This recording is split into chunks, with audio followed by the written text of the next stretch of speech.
bouddhiste qui a réalisé le nirvana, le sage soufi qui a accompli la mort à soi-même ou fana et la subsistance en Dieu ou baka, est à jamais situé dans la plénitude de l'être. Cette perfection est hors du temps et ne nécessite aucun progrès. Le musulman, le disciple soufi en particulier, s'efforce de réaliser à son tour cette pleine stature de l'homme que tant de sages ont manifesté avant lui, de siècle en siècle, de génération en génération. Une autre tombe près de Hérat est plus célèbre encore que celle de Jami, le mausolée de Khwaja Abdullah Ansari. Ansari de Hérat, un des plus grands mystiques de tout l'islam, est à juste titre la fierté des Afghans. Le petit cimetière qui entoure le tombeau d'Ansari est demeuré un asile de calme. Il y règne une telle paix qu'on demeure là sans rien désirer d'autre que ce silence. Le peuple afghan, qu'on a parfois qualifié de brutal parce qu'il fut héroïque dans les combats, est en vérité un peuple d'une infinie délicatesse.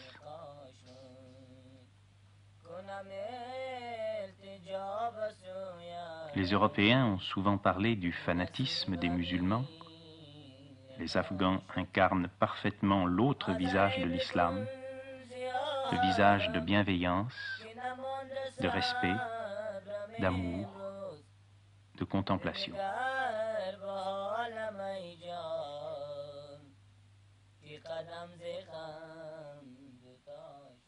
En vérité, on ne saurait dans l'islam parler de pèlerinage aux tombes. Le terme de pèlerinage est strictement réservé à celui de la Mecque. Seul le mot « visite » convient pour un tombeau aussi vénéré soit le saint qui y repose. Les fidèles baissent un exemplaire du Coran avant de s'incliner pour passer, baisser, sous le livre sacré. Le mot islam lui-même ne signifie-t-il pas en arabe « soumission » ? Se soumettre, c'est se mettre sous. Un exercice ascétique particulier, accompli dans le silence et l'immobilité, permet aux soufis de se situer à la même longueur d'onde, au même niveau de vibration où vécut et mourut le saint dont les restes sont ensevelis ici. Auprès du tombeau d'un sage, chacun reçoit selon son degré de compréhension. Ceux qui ne peuvent dépasser le plan des désirs et des craintes demandent force, consolation, espérance. Ceux qui transcendent leur monde personnel égocentrique communient dans l'essence divine.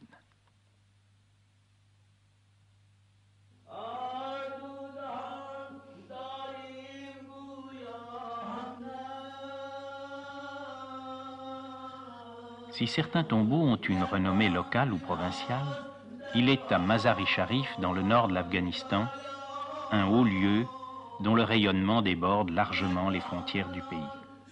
Il attire un flot incessant de fidèles, les femmes autant que les hommes, dont la conviction et l'amour ont parfois soutenu les pas pendant des centaines de kilomètres. C'est le mausolée d'Ali, le gendre du prophète, quatrième calife de l'islam pour les sunnites. Qu'Ali, le roi des amis de Dieu, repose ici, n'est pas considéré comme prouvé selon les critères de la science historique. Mais personne ne peut nier l'atmosphère exceptionnelle qui règne autour du mausolée et de la mosquée.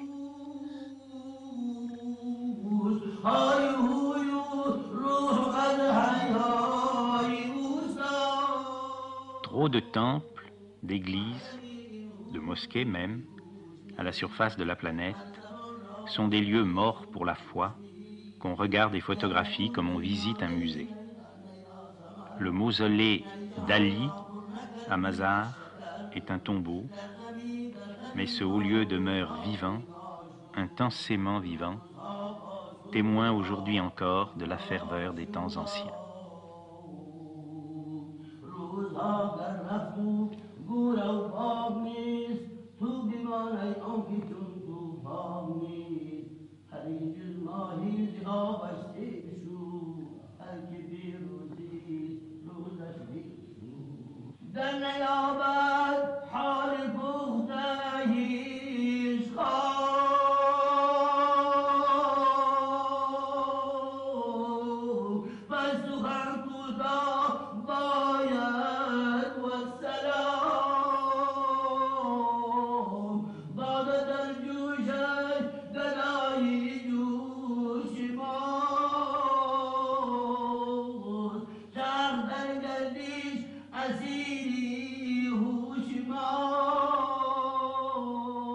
Après s'être recueilli sur la tombe du grand Jami, Soufi Abdul Samad se consacre à un exercice spirituel, ce que les soufis appellent wazifa, la répétition d'un des 99 noms de Dieu en s'aidant d'un chapelet.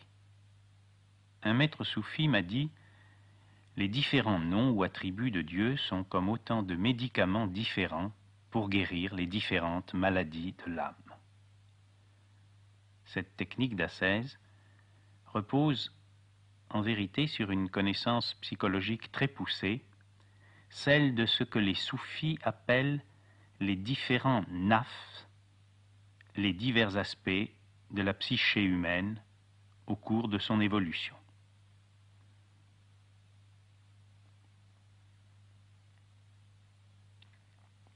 Forme individuelle et silencieuse et immobile du zikr, la répétition du nom est une pratique essentielle du tasawwuf. À certains égards, on peut la rapprocher de la prière perpétuelle ou prière du cœur de l'hésychasme dans le christianisme orthodoxe, ou du japa hindou, ou encore de la répétition des mantras dans le bouddhisme tantrique.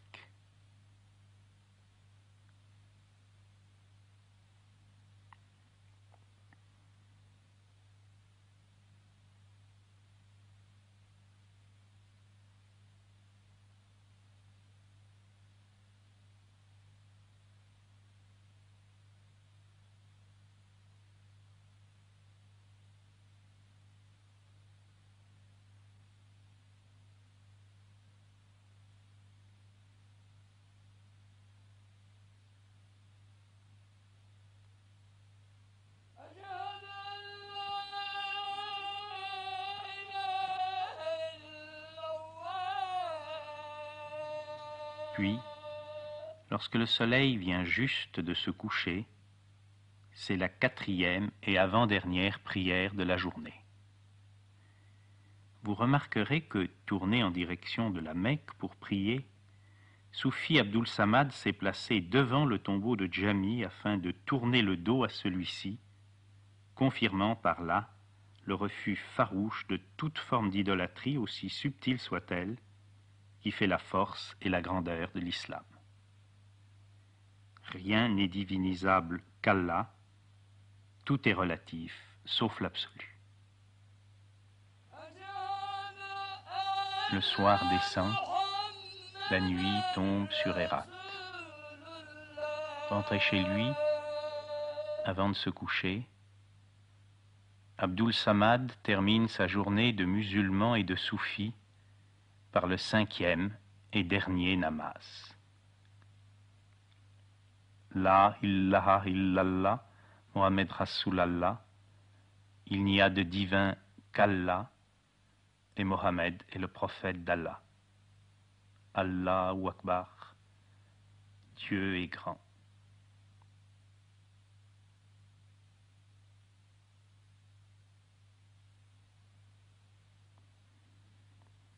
Au moment où se termine la première partie de ce témoignage sur les soufis d'Afghanistan, je veux exprimer un sentiment de gratitude personnelle pour tous les amis afghans qui, depuis 15 ans, m'ont appris à aimer leur pays, m'ont fait découvrir la grandeur de l'islam et du tasawwuf, et surtout m'ont permis de tourner pour vous ce film.